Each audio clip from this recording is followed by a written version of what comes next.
السلام عليكم، كل سنة وانتم طيبين. بالمناسبة في حد كده بيسألني بيقول لي انتوا بتسألوا أسئلة سهلة وبتاع. احنا يا ابن الحلال نازلين نصلي على النبي، مش نازلين نسأل أسئلة صعبة وكده وبتاع. يعني احنا نازلين نوزع صلى على النبي. انت لما تشوف الفيديو ده هتصلي على النبي. بس تعال نشوف اي حد كده نسأله معانا سؤال، ولو جاوب هيكسب معانا ان شاء الله.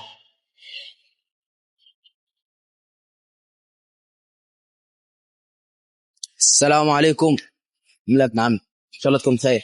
كل سنة وانت طيب. شرف باسم حضرتك. عمر. احنا برنامج لعله خير مع حسن الصعيدي. بنسأل أسئلة دينية، ولو جاوبت معانا بتكسب معانا هدية. حابب تشارك معانا؟ تمام ماشي. من هو النبي الملقب بخليل الله؟ سيدنا ابراهيم عليه السلام. ألف مبروك، صح، كسبت معانا هدية. اتفضل خد الهدية دي. حط ايدك واختار الهدية.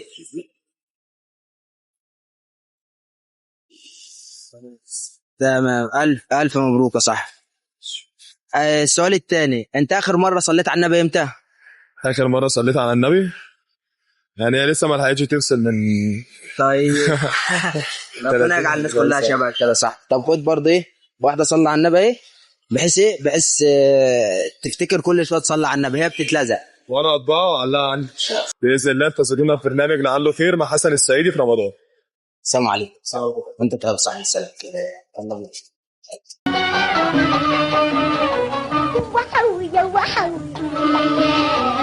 وكمان وحوي اهو فات شعبان وهو جه رمضان. ارقصوا يا بنات، قولوا لي كمان وحوي وحوي